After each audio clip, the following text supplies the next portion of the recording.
وما أرسلنا من قبلك إلا رجالا نوحي إليهم فاسألوا أهل الذكر إن كنتم لا تعلمون. بسم الله الرحمن الرحيم. السلام عليكم ورحمة الله وبركاته. الحمد لله حمدا كثيرا طيبا مباركا فيه كما يحب ربنا ويرضى. أشهد أن لا إله إلا الله وحده لا شريك له وأشهد أن محمدا عبده ورسوله لا نبي بعده. Ikhwatal iman, Bapak dan Ibu yang semoga senantiasa dirahmati oleh Allah, puji dan syukur kita menajatkan kepada Allah Subhanahu wa taala. Salawat beserta salam pada junjungan kita Nabi Muhammad sallallahu alaihi wasallam. Ikhwatal iman, sesuai dengan apa yang telah kita utarakan pada pertemuan kita 2 pekan yang lalu, insyaallah ta'ala pada kajian pembinaan kita akan memilih pokok bahasan, yaitu dari kitab yang ditulis oleh Syekh Ali Hasan Al-Halabi. Syekh Ali Hasan Al-Halabi. Syekh Ali Hasan ini adalah salah seorang murid dari Syekh Muhammad bin Nasiruddin Al-Albani rahimahullahu ta'ala. Syekh Albani rahimahullah dipuji oleh banyak para ulama tentang keilmuan beliau. Dan seperti yang kita ketahui dari sebutan nama Syekh Muhammad bin Nasiruddin ini, yang di ujung namanya beliau disebut dengan Al-Albani. Artinya beliau ini berasal dari Albania, sebuah negara yang ada di wilayah Eropa.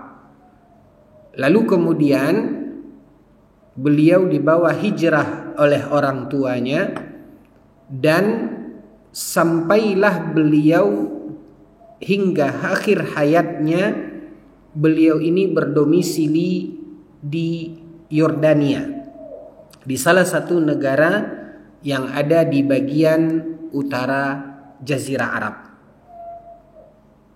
Dan sebelumnya Syekh Muhammad bin Nasiruddin Al-Albani ini juga pernah menjadi tenaga pengajar, dosen di Universitas Islam di Madinah semasa ketika Syekh Abdul Aziz bin Abdullah bin Baz menjadi rektor di Universitas Islam Madinah, Kerajaan Saudi Arabia. Setelah Syekh menyelesaikan, yaitu Syekh Albani ini berdomisili di Yordania, menyelesaikan tugas beliau mengajar di Universitas Islam Madinah, maka banyak para penuntut ilmu yang belajar dengan Syekh Albani ini. Nah, salah satu murid beliau, yaitu pengarang kitab atau buku yang ada di hadapan kita, terjemahannya. Buku ini ditulis oleh Syekh Ali Hasan Al-Halabi, salah seorang murid seniornya Syekh Muhammad bin Nasiruddin Al-Albani rahimahullah. Penulis buku ini beberapa kali berkunjung ke Indonesia dan dulu menjadi agenda rutin para ustadz untuk belajar dengan Syekh Ali Hasan Al-Halabi ini. Dan beliau tinggal di Yordania, berasal dari satu kota yang bernama dan disebut dengan Al-Halab. Makanya beliau dinamakan dengan Al-Halabi.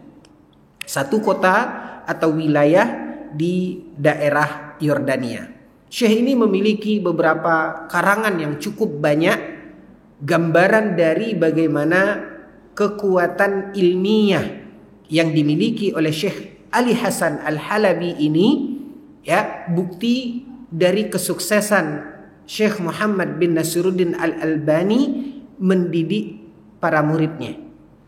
Jadi kita mengambil faedah pelajaran dari apa yang dituliskan oleh Syekh Ali Hasan Al-Halabi ini di dalam kitab beliau yang berjudul Al-Islam Muyassarun ila Fityanil Islam, ya, di mana judul asli dari kitab ini Al-Islam Muyassarun ila Fityanil Islam. Secara letterlek kalau kita terjemahkan, artinya adalah Islam itu muyassar, Islam itu mudah, bukan sesuatu yang sulit untuk dipelajari, untuk diamalkan, ya. Maka Islam itu pada dasarnya muyassar. Muyassar artinya mudah. Ila fityanil Islam, ya. Kalau kita terjemahkan secara letterlek, artinya Islam itu mudah untuk dipelajari oleh pemuda Islam.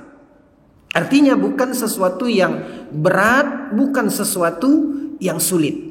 Makanya kemudian penterjemah, ya, penterjemah di dalam menerjemahkan kitab ini memberikan judul dengan ungkapan dan bahasa dengan menyebutnya dan memberi judul buku ini Cara Mudah Belajar Islam.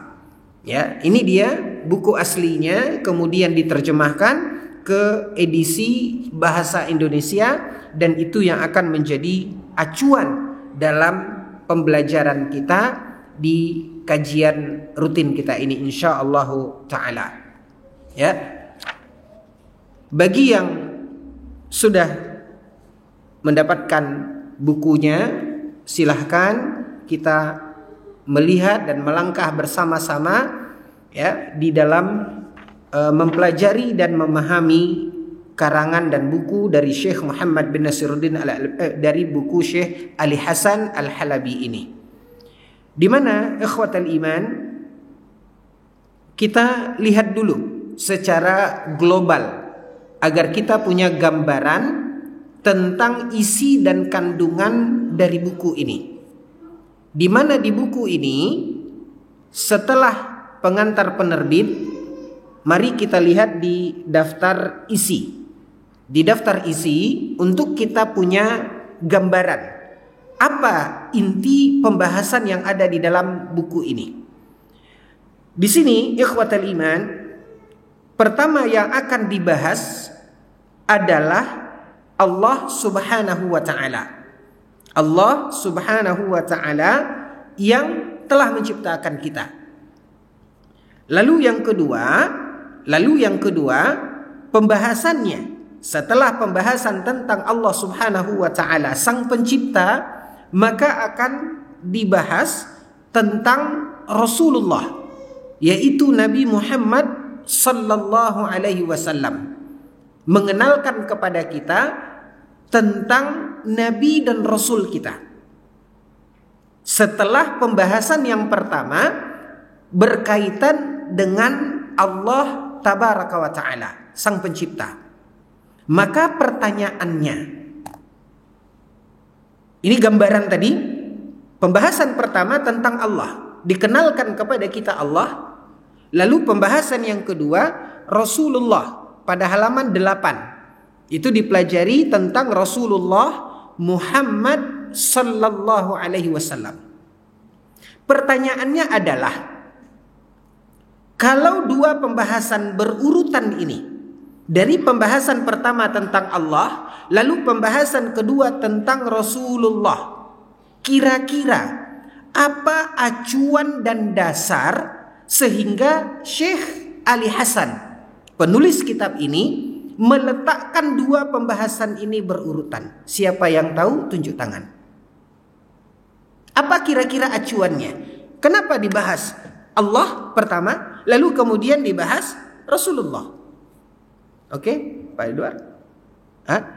Akidah, acuannya adalah akidah. Lebih spesifik lagi, ada yang tahu? Betul, ini adalah akidah. Kita mengenal Allah, kita mengenal Rasulullah. Namun kenapa dua hal ini berurutan? Itu pertanyaannya. Ada yang tahu dari grup mak-mak atau calon mak-mak? Ada yang tahu kenapa berurutan? Oke, saya mau kita belajar dengan kita berjalan. Oke, fadhali.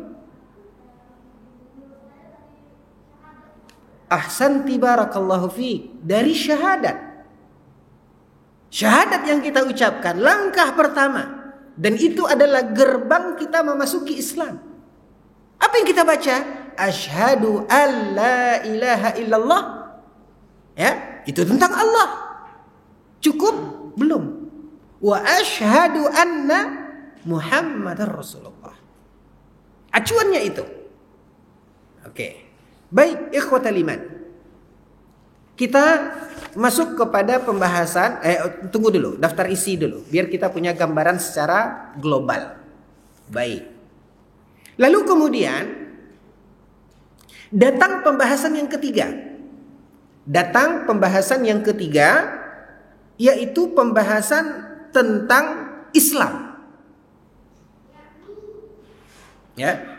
Di sini kita ingin melihat, memahami tingkat ilmiah dalam penyusunan satu referensi, satu buku.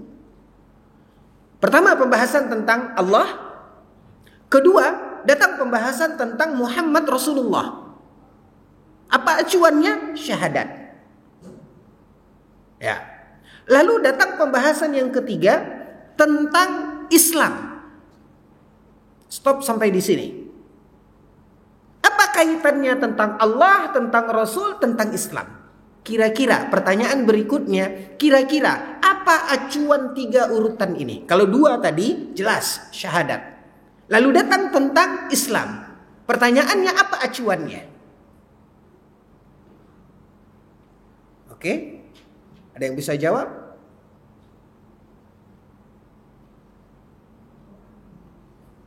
Silakan. Ya.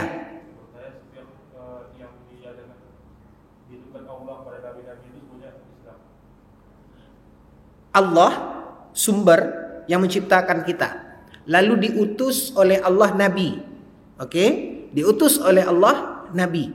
Dan yang dibawa oleh Nabi itu dan diajarkan dan disampaikan oleh Allah, yang Allah berikan kepada Nabi, dan kemudian Nabi sampaikan dan ajarkan kepada kita manusia, apa? Islam. Itu satu jawaban. Ada jawaban yang lain?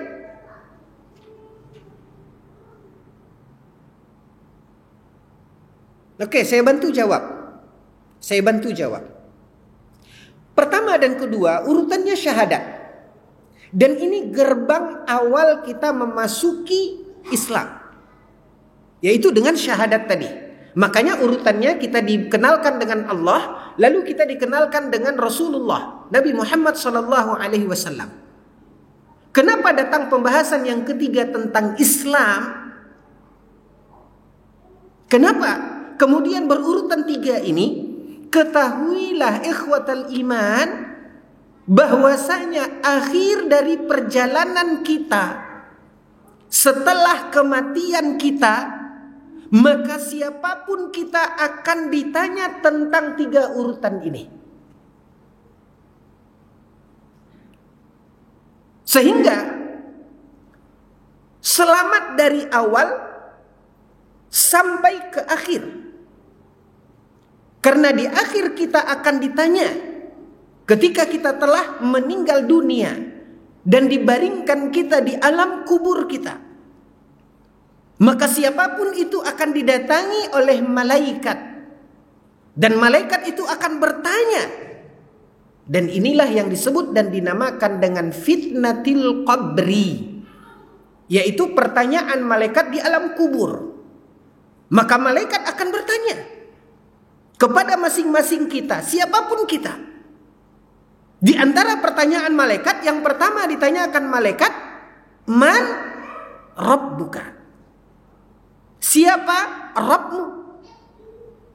Dari mana kita menjawab ini? Dari pembahasan yang pertama tentang Allah. Lalu akan ditanyakan kepada kita, waman nabiyyuka? Siapa nabimu? Maka kita akan menjawab dengan pembahasan yang kedua. Lalu datanglah pertanyaan yang ketiga. Apa yang akan ditanyakan? Wama dinuka? Ditanyakan tentang siapa Rabbmu, siapa nabimu, dan yang ketiga akan ditanyakan kepada kita, apa agamamu? Maka kita menjawabnya dengan acuan pembahasan yang ketiga. Jadi dalam susunan bab yang diletakkan oleh Syekh Ali Hasan Al-Halabi dalam kitabnya ini, Al-Islam Muyassar ini, memberikan tuntunan dan pelajaran kepada kita sampai nanti sesuatu yang sangat kita butuhkan di akhir perjalanan hidup kita setelah kematian. Maka tiga pembahasan ini diletakkan sebagai pembahasan utama dalam pembahasan di kitab ini. Inilah dasarnya, acuannya, sehingga penulis mengurut pembahasan yang pertama, ditambah pembahasan yang kedua, kemudian datang pembahasan yang ketiga tentang Islam sebagai bahan bagi kita sebelum kita menghadapi kematian. Karena kelak masing-masing kita sebagaimana yang disebutkan dan diceritakan oleh Nabi SAW, nanti kita juga akan sampai kepada pembahasan iman kepada hari akhir, bahwasanya Rasulullah sallallahu alaihi wasallam menjelaskan ketika seseorang meninggal dunia pasti dia akan mengalami pertanyaan malaikat di alam kubur. Nah, apa yang ditanyakan? Nabi telah memberikan kisi-kisinya. Nabi sallallahu alaihi wasallam telah memberikan gambaran bocoran tentang soal ujian yang pasti akan kita alami ini. Nah, apa kisi-kisinya? Akan ditanyakan kepada kita, man rabbuka? Siapa Rabbmu? Wa man nabiyyuka? Siapa nabimu? Dan yang ketiga akan ditanyakan kepada kita, wa ma dinuka? Sehingga kita yang pasti akan mengalami dan melalui ujian ini, disitulah kita mempersiapkan diri. Salah satu langkah kita untuk mempersiapkan diri, ilmui, pelajari. Sehingga apa yang kita jawab itu bersumber dari ilmu dan iman. Bukan hanya berdasarkan turunan. Kenapa kita mengamalkan itu? Ya karena kita dapat dari orang tua kita. Enggak. Tapi apapun yang kita amalkan, kita lalui dan kita jalani itu berdasarkan ilmu dan iman. Makanya Nabi SAW di dalam sebuah hadis yang dikeluarkan oleh Imam Al-Bukhari, Nabi SAW menceritakan dari hadis Barra bin Azib radhiyallahu anhu. Apa kata Nabi SAW? Di mana setelah manusia yang meninggal dunia dibaringkan di dalam lahatnya,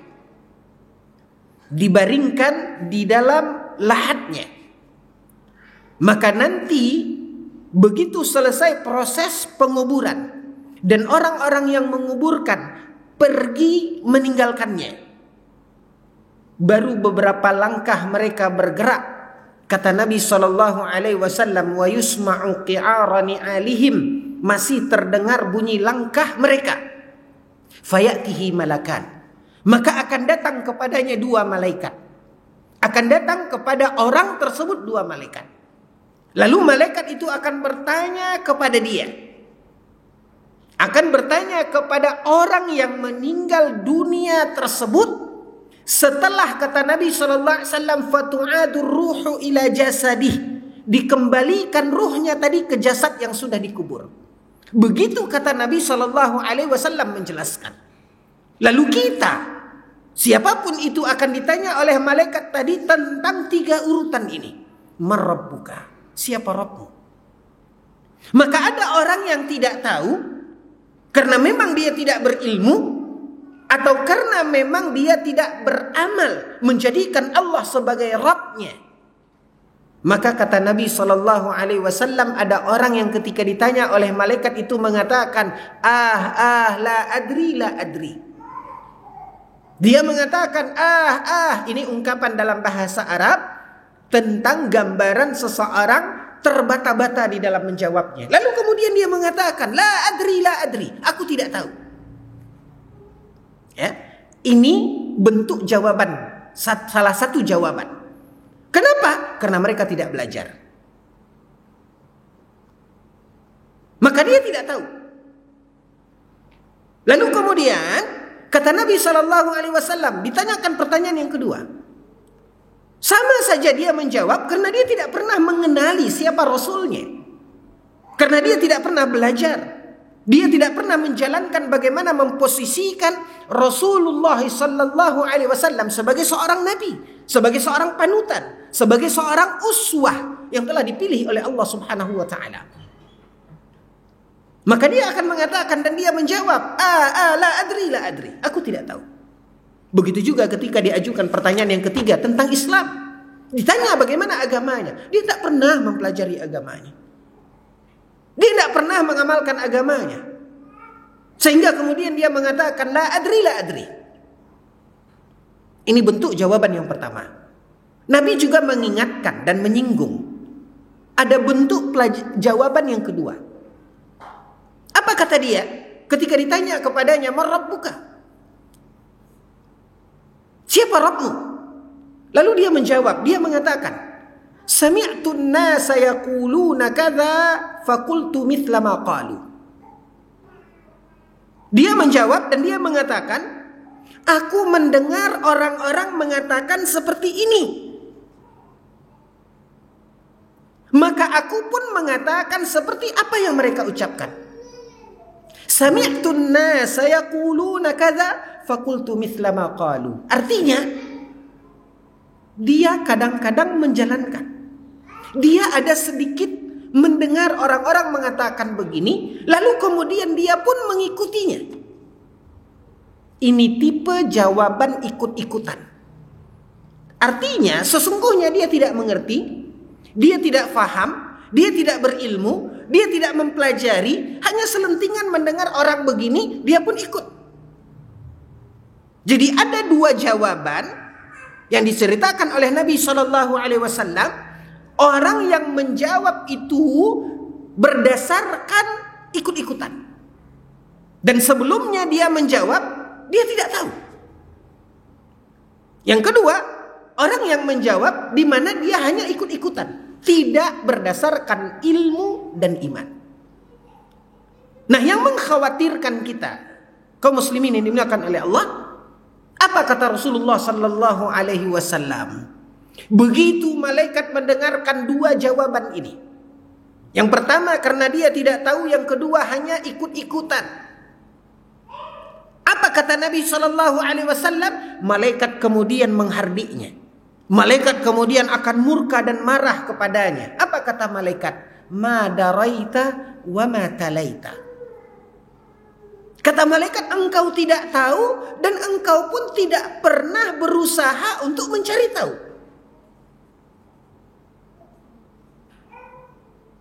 Maka begitu malaikat menghardiknya dan malaikat marah, ya, dikatakan oleh Nabi SAW, maka malaikat kemudian memukulnya, menghukumnya, sehingga apa yang dia peroleh, konsekuensi dari jawaban yang seperti tadi.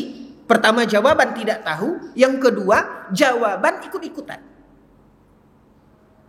Apa Apa konsekuensinya? Apa efek dari itu? Maka dia akan mendapatkan yang disebut dan dinamakan dengan azabul qabri. Dengan apa yang disebut dan dinamakan dengan azab kubur.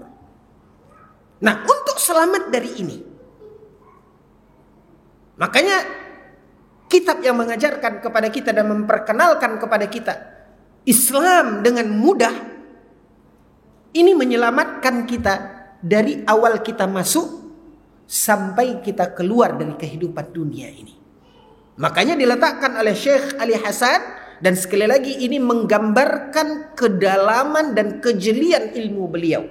Semoga Allah Subhanahu wa taala senantiasa memberkahi umur beliau dan ilmu beliau. Nah, makanya beliau meletakkan 3 susunan ini. Itulah rahasia dan jawabannya kenapa datang pembahasan pertama tentang Allah, kemudian tentang Rasul, kemudian tentang Islam.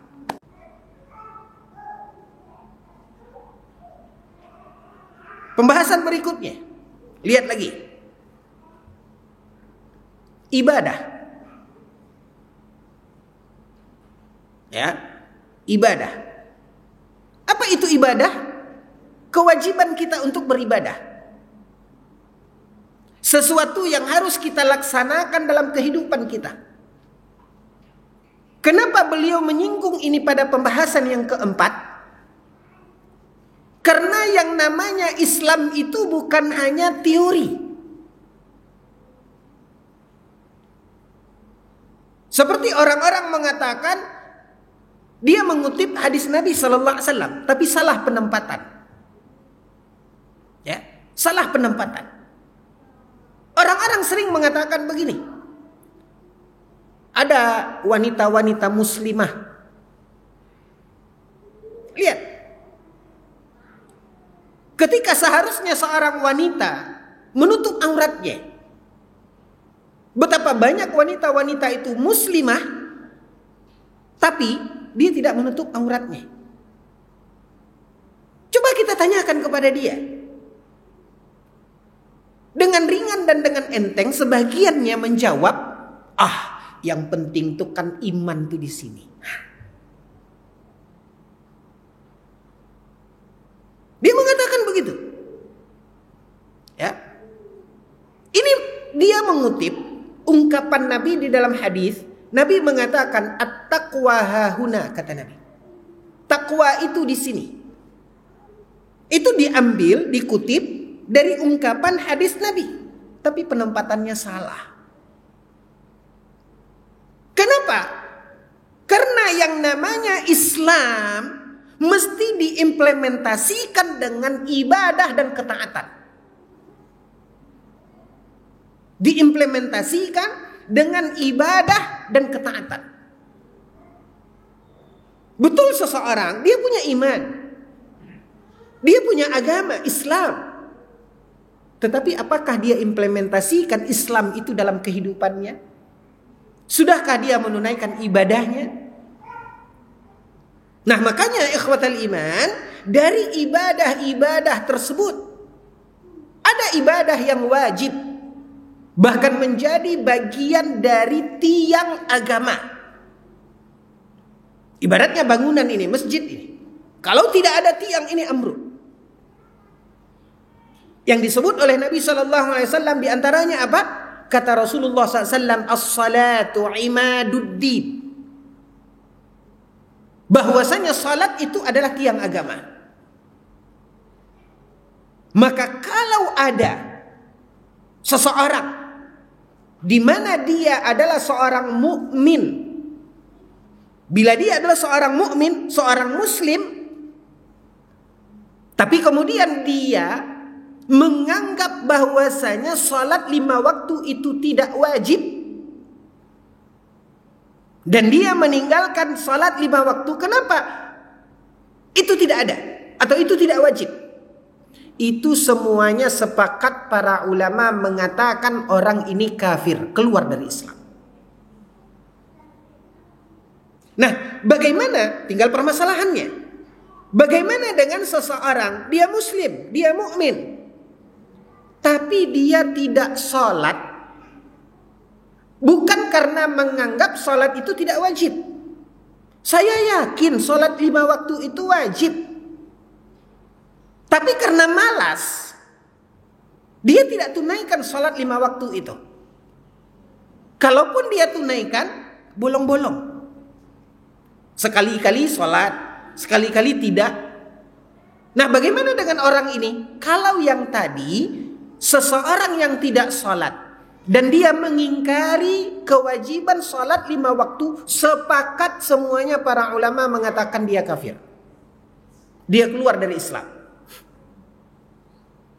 Tetapi orang yang tidak sholat, dia yakin sholat itu wajib, tapi dia tidak sholat takasulan karena dia malas.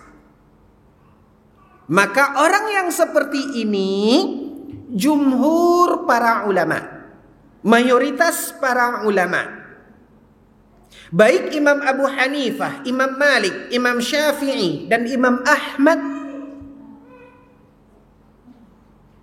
ya, dalam satu riwayatnya, jumhur atau mayoritas para ulama mengatakan orang seperti ini kafir, keluar dari Islam. Kenapa? Jelas dalam satu ungkapan hadis Nabi SAW menyebutkan bahwasanya salat itu adalah tiang agama. Faman aqamaha faqad aqamad din wa man tarakaha faqad hadamad din. Barang siapa yang menegakkannya, mendirikannya, maka dia telah menegakkan agamanya. Tapi barang siapa yang meninggalkannya, maka sungguh runtuh agamanya. Maka ini adalah satu hal yang harus diaplikasikan dalam hidup. Sehingga ditekankanlah oleh Syekh dalam pembahasan ini, yaitu tentang pembahasan terkait ibadah. Nah, ikhwatal iman. Lalu datang kemudian pembahasan tentang malaikat. Pembahasan berikutnya, pembahasan yang kelima, tentang malaikat. Apa hubungannya? Kalau kita lihat pembahasan pertama tentang Allah, kemudian tentang Rasulullah, kemudian tentang Islam, dan tentang ibadah, keempat pembahasan ini, ikhwatal iman, ini tercakup dalam rukun iman yang pertama. Kita beriman kepada Allah, kita beribadah kepada Allah, ya, ini mencakup dalam hubungan kita dengan Allah Subhanahu wa Ta'ala. Sehingga pembahasan pertama, kedua, ketiga, dan keempat itu berada dalam lingkaran rukun iman yang pertama. Apa rukun iman yang pertama? Percaya kepada Allah. Percaya kepada Allah Subhanahu wa Ta'ala. Ini rukun iman yang pertama. Lalu apa hubungannya dengan pembahasan tentang Rasul? Tadi kita sudah melihat acuannya adalah 2 kalimat syahadat. Tidaklah dikatakan seseorang beriman kepada Allah kalau dia tidak beriman kepada Rasulullah. Maka iman kepada Rasulullah adalah bagian dari iman kepada Allah. Ya. Apa yang dibawa oleh Rasulullah itu jawaban tadi. Itulah Islam, pembahasan yang ketiga. Bagaimana tegaknya Islam seseorang dengan ibadah. Maka itu semua ibadah adalah untuk menegakkan Islam. Islam adalah yang dibawa oleh Rasul. Rasul adalah Nabi yang diutus oleh Allah. Maka ini kaitannya. Kalau ini 4 urutan ini kita berada di sini, ini semua adalah bagian dari hubungan kita dengan Allah. Hubungan kita dengan Allah itulah iman, rukun iman yang pertama. Iman kepada Allah. Makanya pembahasan berikutnya, pembahasan tentang rukun iman yang kedua. Apa rukun iman yang kedua? Pertama, percaya kepada Allah. Rukun iman yang kedua, percaya kepada malaikat. Maka datanglah pembahasan tentang malaikat. Lalu rukun iman yang ketiga, percaya kepada kitab. Dan kitab yang terakhir diturunkan oleh Allah Azza wa Jalla adalah Al-Quran. Makanya datang pembahasan setelah malaikat, pembahasan tentang Al-Quran. Lalu kemudian percaya kepada Nabi dan Rasul. Salah seorang dari Nabi dan Rasul itu, bahkan dia adalah penghulu Nabi dan Rasul, yaitu Nabi kita Nabi Muhammad SAW, sudah ada pada pembahasan yang kedua. Makanya datang pembahasan berikutnya tentang rukun iman kita setelah beriman kepada kitab, yaitu beriman kepada Nabi dan Rasul. Baru kemudian datang lagi pembahasan iman kepada hari akhirat, yaitu hari akhir. Pembahasan berikutnya. Nah, apa saja yang ada di dalam hari akhir itu? Ada dua tempat. Ada surga, ada neraka. Makanya pada pembahasan berikutnya ada pembahasan surga dan pembahasan tentang neraka.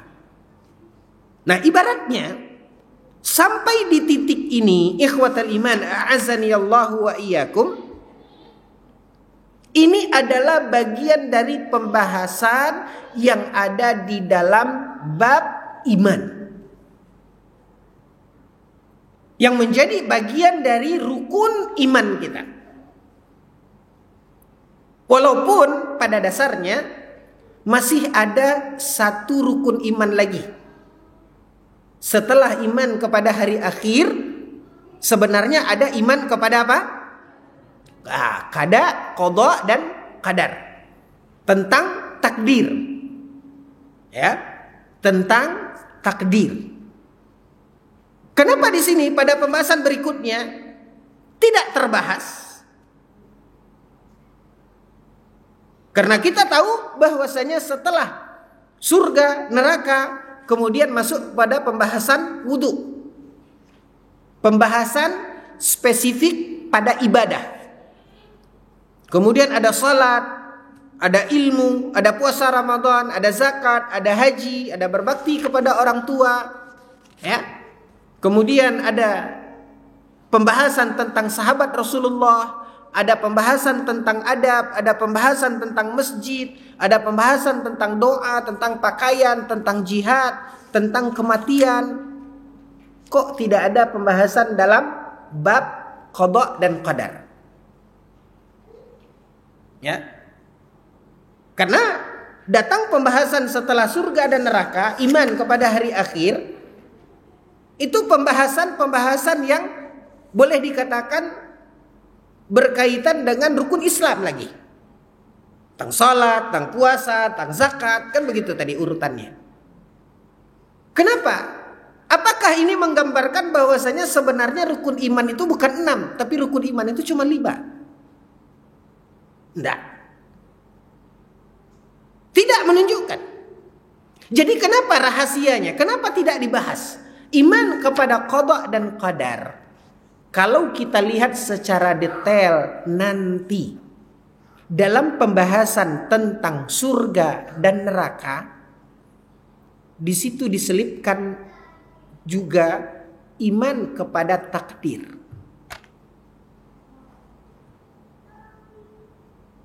Karena sesungguhnya, ya, Allah Subhanahu wa ta'ala telah menetapkan takdir kita.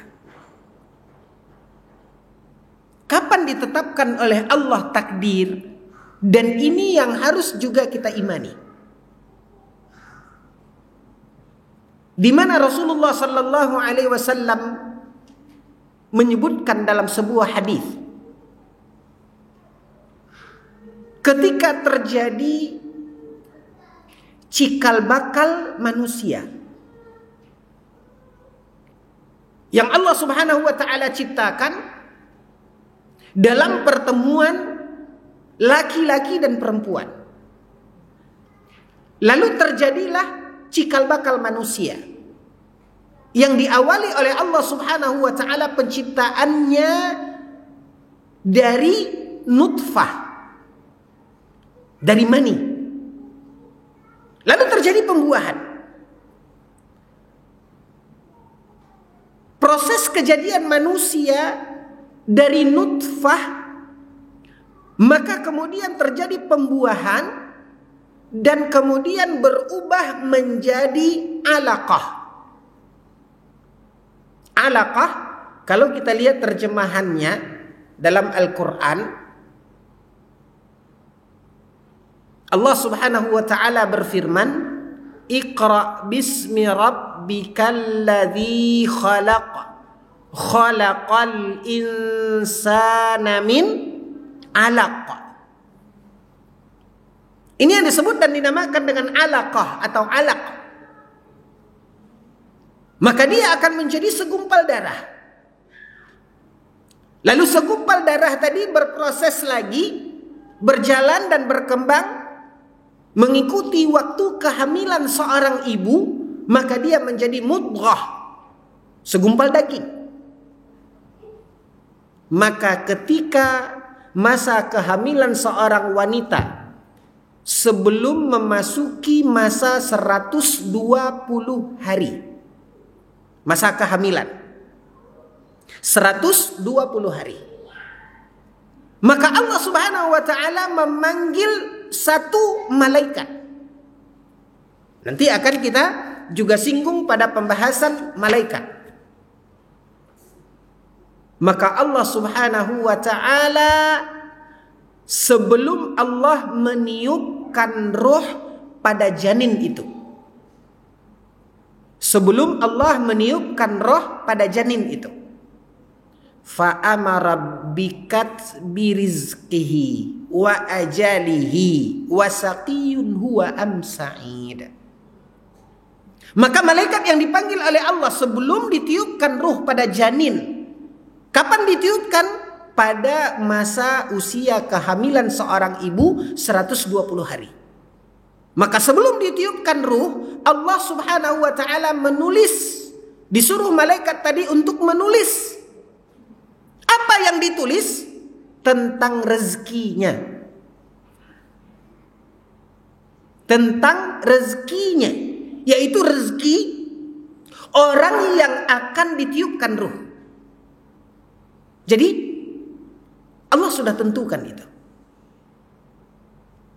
Lalu Allah Subhanahu wa ta'ala mengatakan wa ajalihi, juga ditentukan oleh Allah, dan ketika itu disuruh oleh Allah malaikat menulis ajalnya, kapan dia akan mati.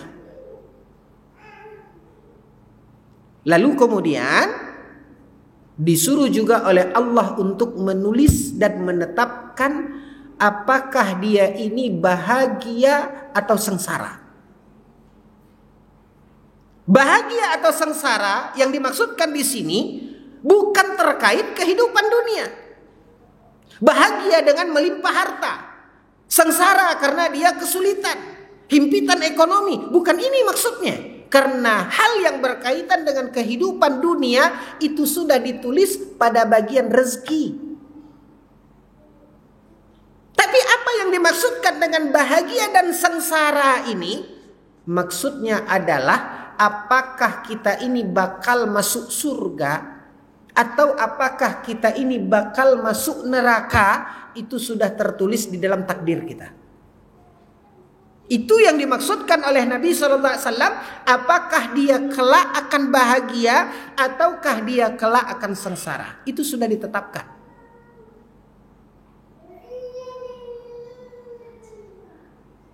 Nah, makanya saya katakan, kenapa tidak dibahas? Khusus pembahasan tentang takdir ini, sesungguhnya pembahasan takdir itu ada dalam pembahasan surga dan neraka. Itu rahasianya dalam urutan kitab ini. Oke. Ada sanggahan atau ada ganjalan, khususnya poin yang terakhir ini, di mana Allah sebenarnya sudah menetapkan kita ini masuk surga atau masuk neraka. Ada ganjalan, ada sanggahan, silakan. Waalaikumsalam warahmatullahi wabarakatuh. Terlintas dalam pemikiran Anda. Siap. Berarti ini apa Ustaz? Enggak masalah. Anda 6 tahun di Islam Indonesia. Ya. Dan kalau kita mendengar tadi pembahasan yang bahwa Allah sudah takdirkan surga dan neraka, ya. Pribadi untuk kita muslim ini yang misalnya. Ya. Jadi, anu tadi terlintas berpikir gini, kalau begitu sesuatu yang kita buat baik, sesuatu yang dianggap hukum dalam hukum Islam pun baik, benar. Kalau memang takdir kita masuk neraka, harus sia-sia. Oke. Itu apa? Enggak masalah. Ya. Makanya saya stop dari tadi, saya stop dan saya minta ada ganjalan, ada sanggahan, karena saya tahu, ya, saya tahu. Di atas ini tadi nampak. Kenapa? Karena ketika Nabi menyampaikan itu juga, para sahabat pun terlintas. Makanya sama. Jadi ngapain? Kan gitu. Itu pasti itu ganjalannya. Nah, saya pancing untuk mengeluarkan sanggahan itu. Itu sebenarnya yang terlintas itu bukan di bapak saja tadi, tapi di atas semuanya nampak tadi. Ya. Ikhwatal iman. Para sahabat juga bertanya. Jadi ngapain? Kalau semua sudah ditetapkan oleh Allah, jadi ngapain? Konsep iman kepada takdir itu yang dikatakan oleh para ulama. Kenapa masih terlintas di benak kita ganjalan itu? Di sini menunjukkan bahwasanya karena kita belum tepat dalam memahami konsep takdir. Ya. Belum tepat. Makanya fahami takdir itu dengan 4 step. Ada 4 langkah dalam memahami takdir. Yang disebut oleh para ulama dalam buku-buku akidah disebut dengan maratibut takdir, yaitu tingkatan langkah untuk memahami takdir. Pertama,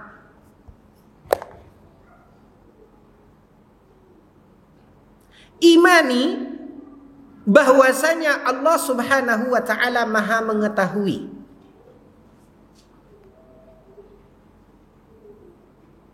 Imani bahwasanya Allah Maha mengetahui.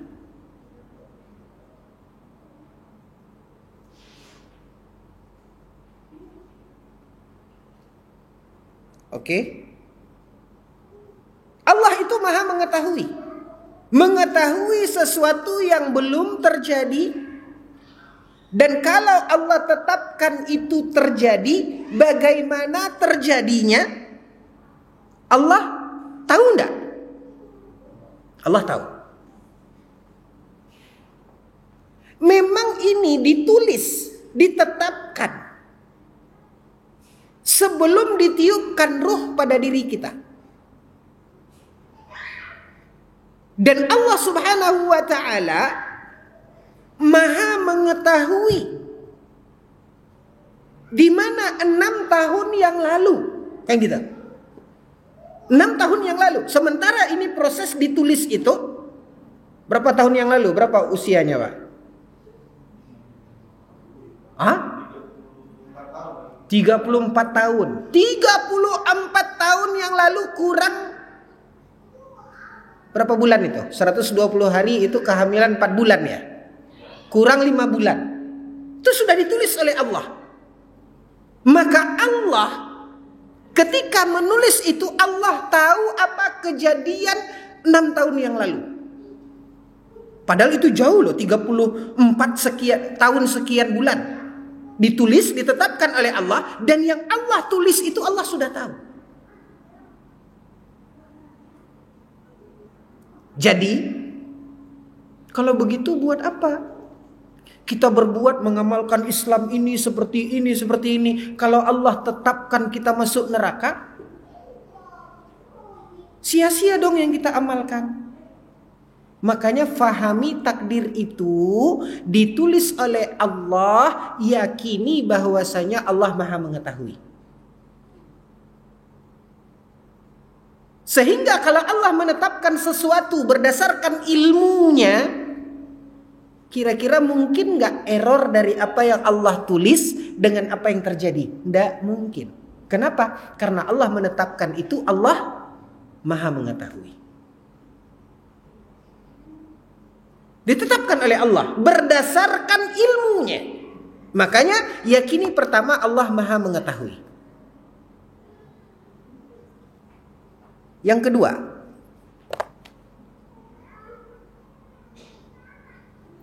apa yang ditulis oleh Allah Azza wa Jalla, apa yang ditulis oleh Allah Azza wa Jalla, tidak seorang pun di antara kita yang tahu apa yang telah Allah tulis untuk kita. Kenapa? Karena Allah menjaga dan menulis takdir itu di Lauhil Mahfuz, di suatu tempat yang terjaga, sehingga tidak seorang pun di antara kita yang tahu apa yang Allah tuliskan untuk kita. Jangankan tentang surga dan neraka, selangkah ke depan kita tidak tahu apa yang Allah tuliskan. Maka dari poin yang kedua ini, karena kita tidak tahu apa yang telah Allah tuliskan untuk kita, makanya kita dituntut berusaha. Makanya kita dituntut untuk berusaha. Kalaulah Bapak dan Ibu yang dimuliakan oleh Allah, kita tahu bahwasanya Allah telah menulis dan menetapkan kita masuk surga, baru kita mengatakan ngapain. Sekarang pertanyaannya, tahu enggak kita takdir kita? Enggak. Itu rahasia Allah. Sama dengan rezeki, Allah sudah tetapkan. Yang terjadi itu sesuai dengan ketetapan Allah. Dan ingat, Allah menetapkan itu berdasarkan ilmunya. Tapi kita tidak tahu apa yang telah Allah tulis untuk kita. Makanya kita terus berusaha. Kalau kita tahu hari ini kita bakal dapat rezeki banyak, ngapain kita bekerja? Tapi kenapa kita terus berusaha lagi, memikirkan, mengembangkan usaha kita, berbuat lagi, mencari rezeki? Kenapa? Karena kita tidak tahu apa yang Allah tulis dalam rezeki kita. Maka begitu juga tentang bahagia dan sengsara, surga dan neraka. Kenapa terus kita menambah ketaatan kita? Kenapa terus kita belajar? Kenapa kita terus memperbaiki ketaatan kita? Karena kita tidak tahu apa yang Allah tuliskan dalam takdir kita. Makanya Nabi SAW mengatakan dalam hadis, apa kata Nabi? I'malu, teruslah kalian beramal. Hilangkan yang terlintas tadi. Pertanyaan ngapain tadi hilangkan. Kenapa? Nabi menyuruh i'malu, kata Nabi. Teruslah berbuat, teruslah berusaha, teruslah beramal. Fakullun muyassarun lima khuliqalah. Karena Allah akan memudahkan langkah kita sesuai dengan apa yang Allah telah tetapkan. Yang ketiga, ya, yakini bahwasanya Allah berkehendak. Yakini bahwasanya Allah berkehendak. Sebagaimana kita berkehendak.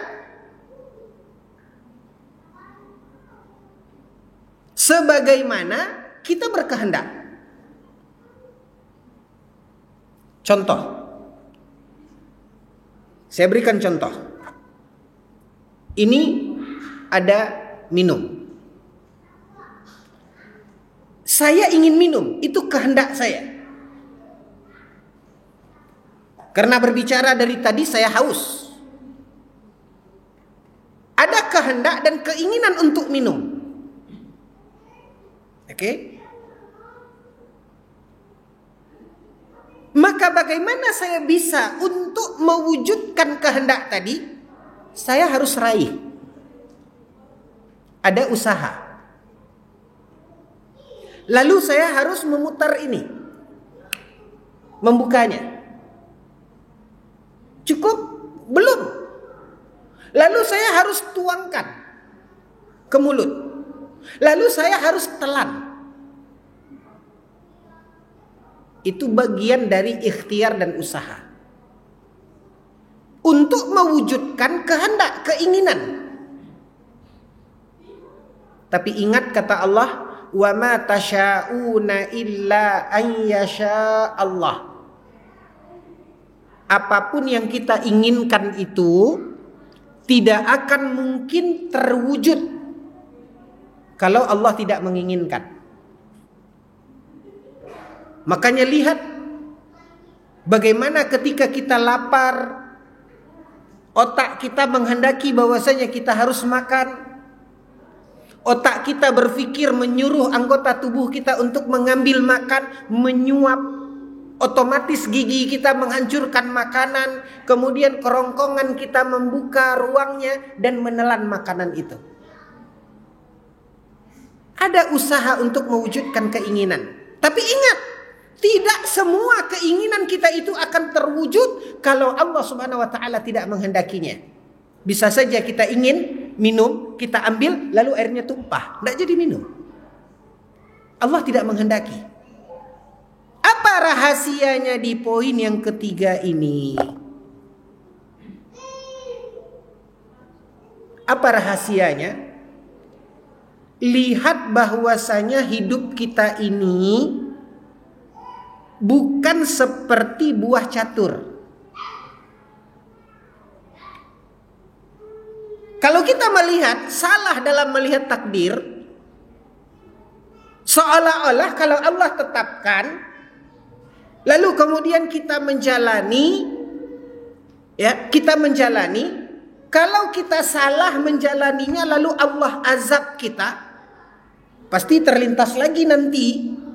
Kok seolah-olah Allah zolim kepada kita.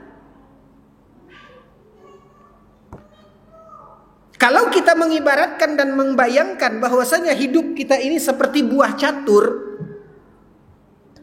ya, terlepas dari penjelasan para ulama tentang main catur, tapi setidaknya kan kita faham. Ada buah catur. Ya. Jangan anggap kita ini hidup seperti buah catur yang tak punya kehendak. Sehingga kita yang menjalankan buah catur tadi.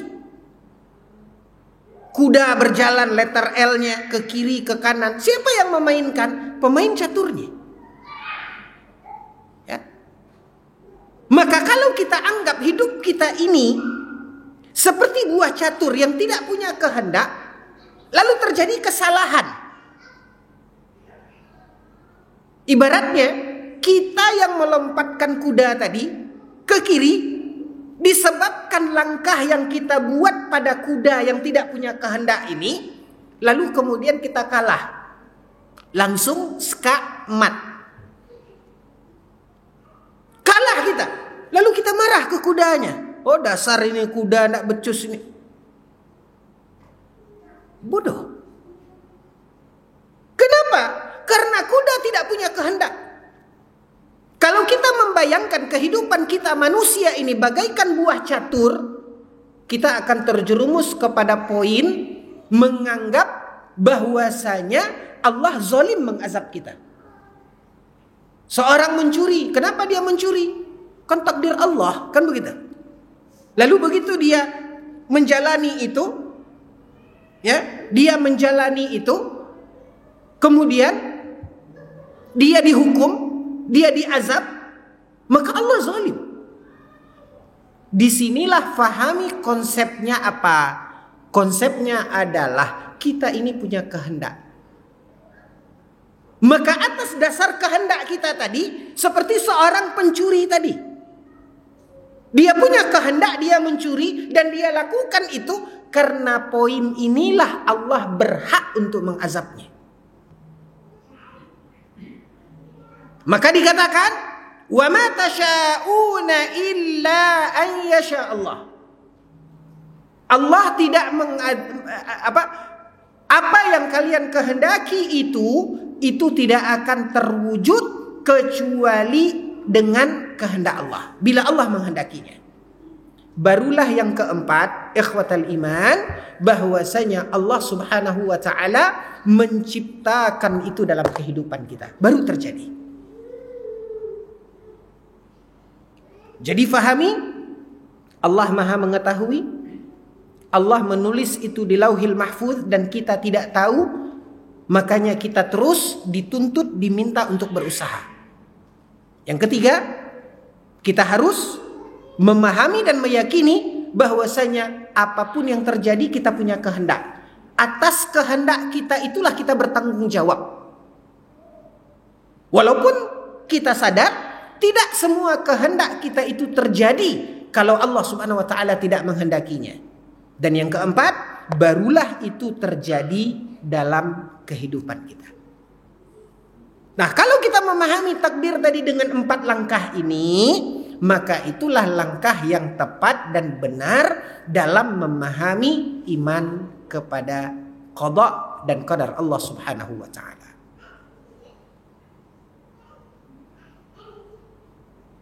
Bisa terkikis ganjalannya tadi, Pak, dengan 4 langkah tadi.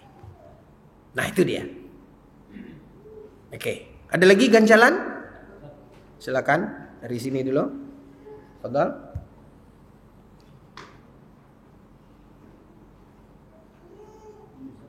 Berarti semua Allah dan semua umat manusia bersyukur. Berarti gimana caranya kita menggapai usaha tersebut? Allah tidak mentakdirkan semua manusia masuk surga.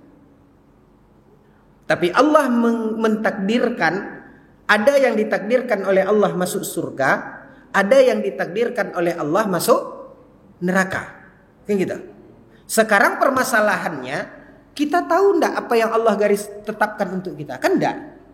Si A ini ditetapkan oleh Allah masuk surga. Kan gitu. Dia tahu enggak dia masuk surga? Itu yang Allah tulis untuknya. Enggak. Si B, Allah tuliskan, Allah takdirkan dia masuk neraka. Tahu enggak si B itu dia telah ditulis oleh Allah masuk neraka? Juga tidak. Jadi kesimpulannya, apa yang Allah tetapkan pada semua manusia, ada yang Allah tetapkan dia masuk surga, ada yang Allah tetapkan dia masuk neraka. Cuman ingat, kenapa ini ditetapkan oleh Allah masuk surga? Kenapa ini ditetapkan oleh Allah masuk neraka? Allah menetapkan itu karena Allah sudah tahu apa yang akan dilalui oleh si A, apa yang akan dilalui oleh si B. Kan begitu? Hanya saja dari sisi kita tidak tahu. Tapi Allah sudah tahu. Maka itu yang Allah tetapkan. Jadi tidak bisa kita mengatakan berarti Allah menetapkan semua orang masuk surga. Tidak. Ada orang yang Allah tetapkan masuk neraka. Kenapa Allah tetapkan dia masuk neraka? Allah tahu apa yang mau dia buat. Makanya itu yang kemarin, kalau masih ingat, apa yang kita sampaikan pada pembahasan kita 2 pekan yang lalu, kita harus sadari. Ya. Lihat bagaimana Allah memberikan, mengantarkan iman kepada kita. Apa dasarnya? Apakah karena kemuliaan kita? Karena hubungan kita dengan orang-orang yang mulia, kan sudah kita sampaikan.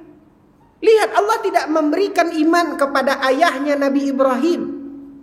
Allah tidak berikan iman kepada anaknya Nabi Nuh, darah daging Nabi Nuh. Allah tidak berikan iman kepada pamannya Nabi Muhammad. Tapi kenapa Allah berikan kepada kita? Adakah kita salah seorang ponakan dari Nabi? Anak dari Nabi? Atau bapak kita Nabi? Ya? Atau anak kita Nabi? Enggak.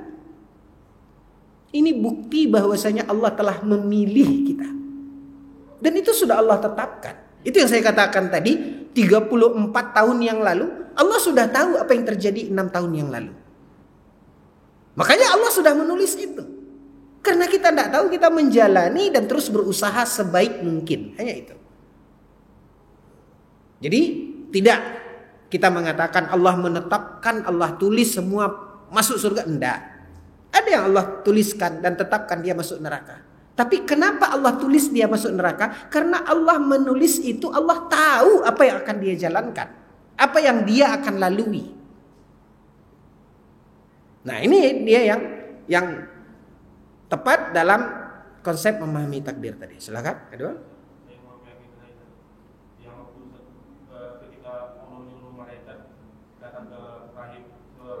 Iya.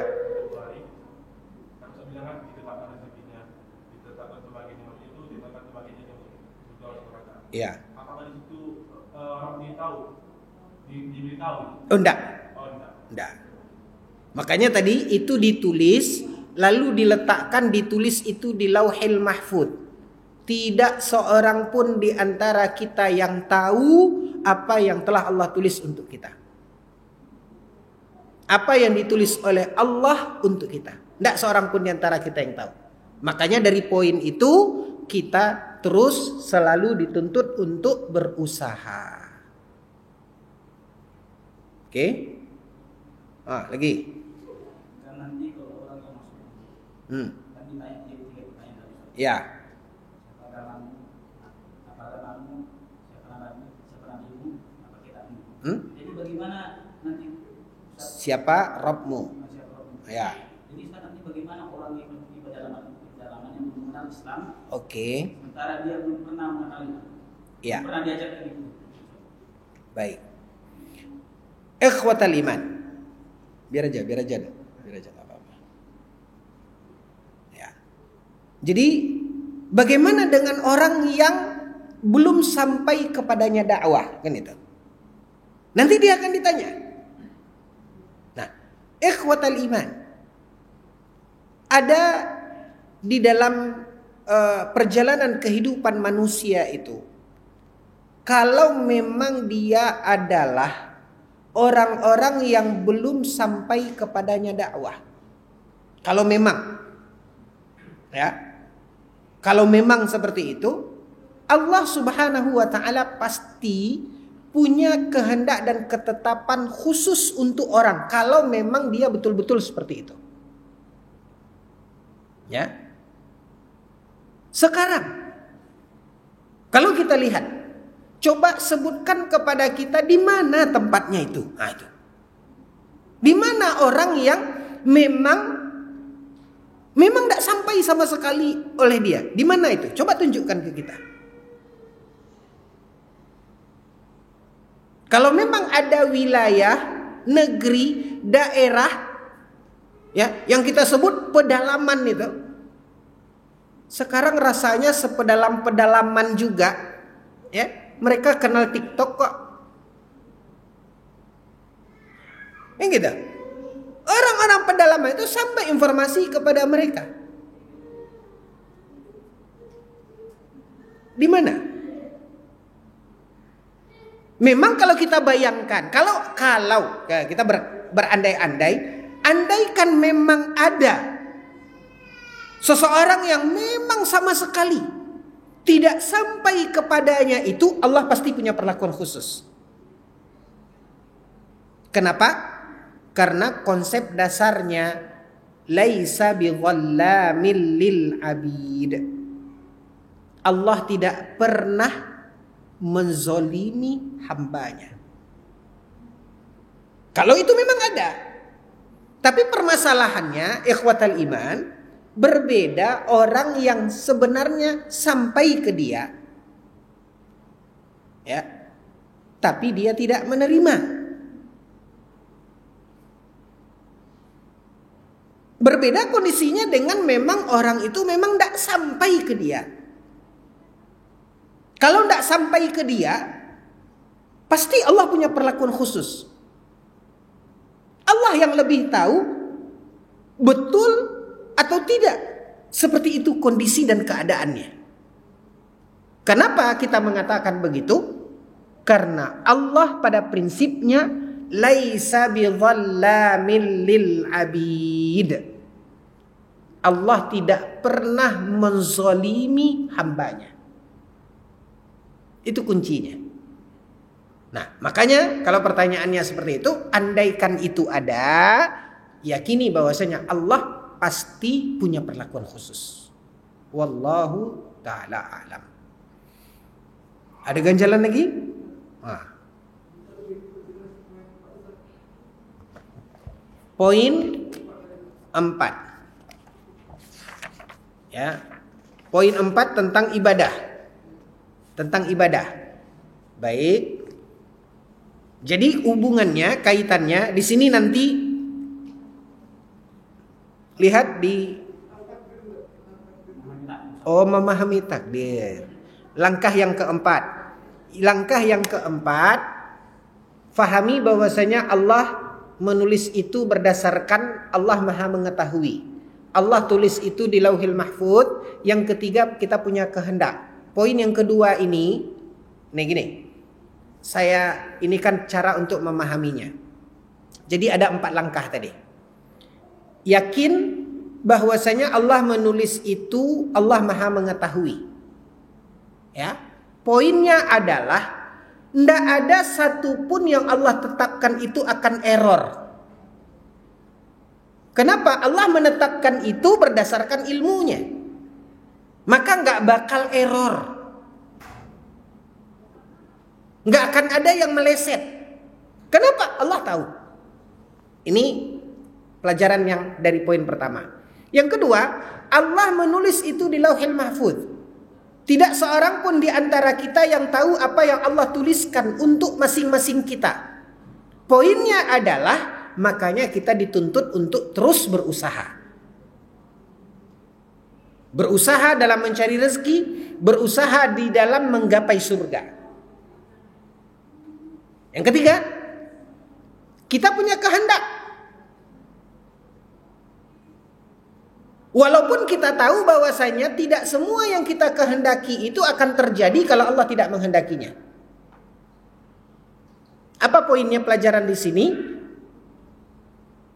Disitulah celah Allah mengazab kita. Kenapa? Karena kita berbuat itu karena kita punya kehendak. Makanya kalau Allah mengazab kita atas perbuatan buruk kita, Allah nggak zalim.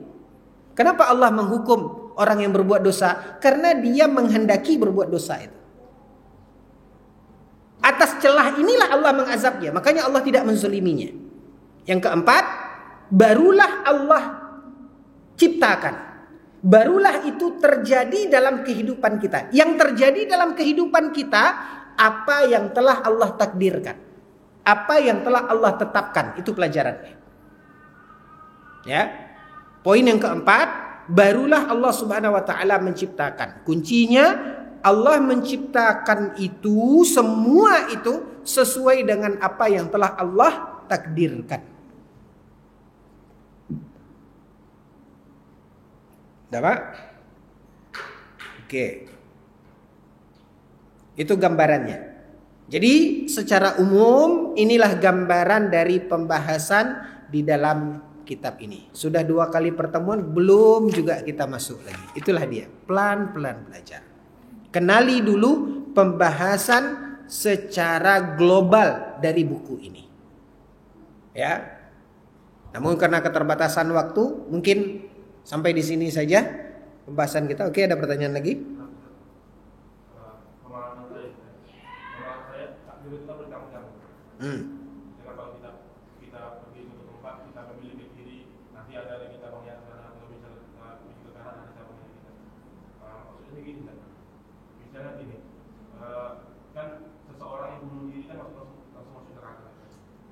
Siapa bilang?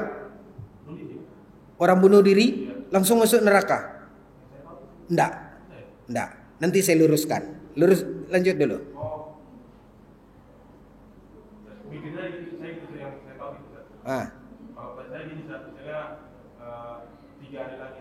misalnya ada namanya Bono gitu.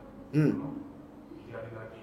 Misalnya saya takdirkan bertemu dia nih 3 hari lagi nih. Misalnya saya kejatuhan dompet saya tinggal dia yang mengumumkan. Saya perlu jemput diri kan. Takdirnya kan berputus gitu. Saya mau nanya itu sebenarnya. Saya si Bono ini. Oh, Bono itu nama orang. Saya kira Bono di Pelalawan. Enggak. Saya si Bono ini ditakdirkan dengan saya ketemu 3 hari lagi kan. Ya. Saya kemalakan dompet saya jatuh dia yang mengumumkan. Oke. Terus tiba-tiba karena dia ada masalah hari ini dia bunuh diri Ustaz. Kalau pemikirannya juga terus takdirnya terputus Ustaz. Nah, itu dia. Kajiannya di sini bukan di sana. Ya. Coba begini. Jadi dikatakan oleh saudara kita, misalnya Allah menetapkan akan ketemu dengan seseorang yang namanya si Bono. Ternyata ini sudah ditetapkan nih, akan ketemu 3 hari lagi. Ya, anggap begitu. Tapi tiba-tiba hari ini si Bono itu bunuh diri. Ya. Kan tak jadi yang ditakdirkan tadi. Itu ndak mungkin. Itu tidak mungkin. Itu artinya error takdir tadi. Itu tidak mungkin. Jadi yang sudah ditetapkan dalam takdir itu apa? Yang ditetapkan dalam takdir itu justru tidak jadi ketemu si Bono. Bukan 3 hari lagi ketemu si Bono.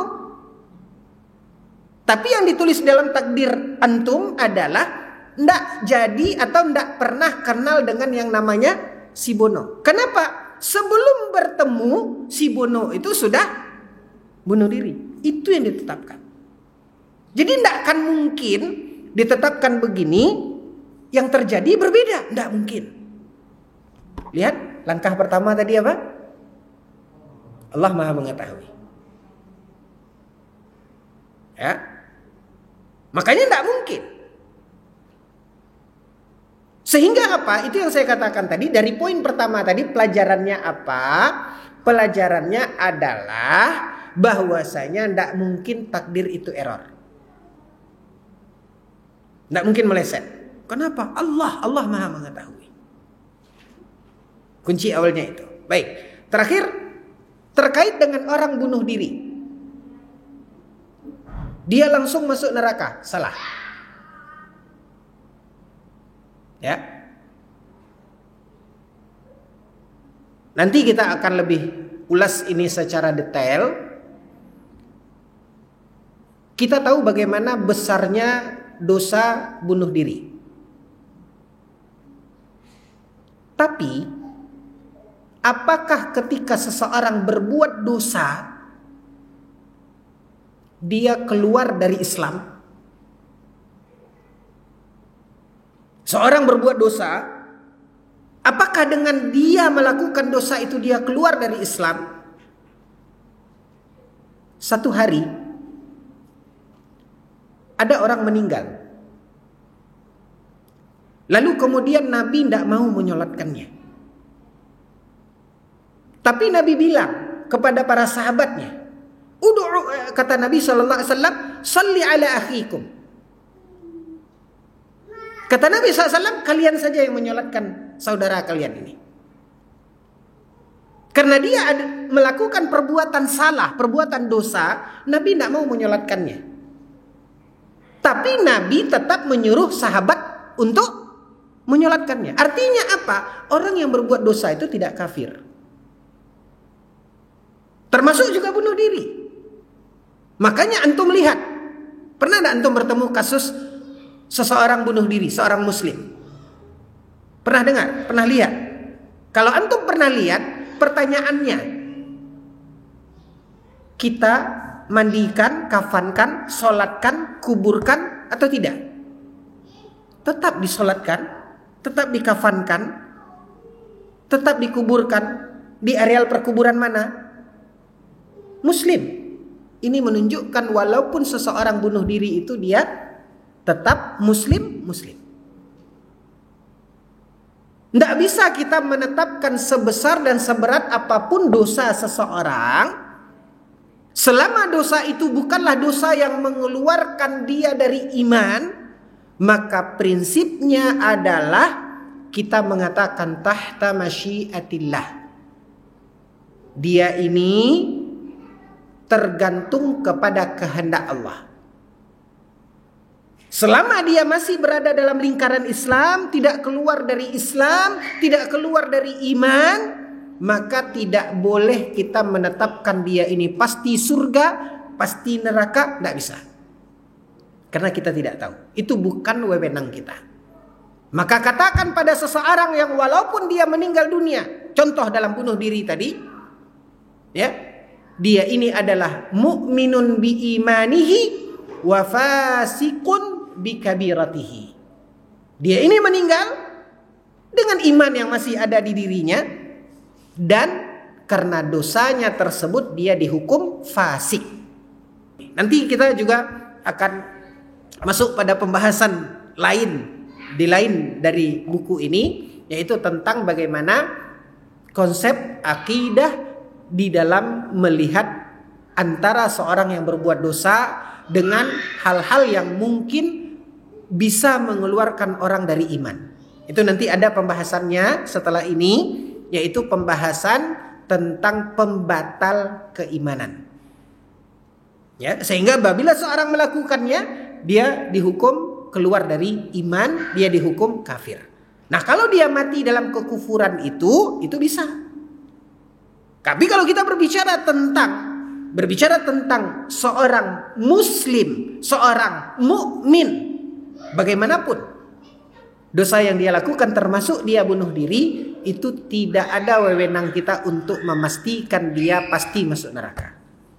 Jadi saya rasa cukup bisa kita fahami, dan saya yakin bila antum tadi mengikuti poin demi poin yang kita sampaikan dalam daftar isi, ya, maka antum sudah punya gambaran secara global tentang pembahasan yang ada di dalam kitab ini. Ya, mungkin itu saja. Ikhwatul iman, mohon maaf atas segala kekhilafan dan kekurangan. Kita akhiri dengan doa kafaratul majlis. Subhanakallahumma bihamdika asyhadu an la ilaha illa anta astaghfiruka wa atubu ilaik. Wassalamualaikum warahmatullahi wabarakatuh.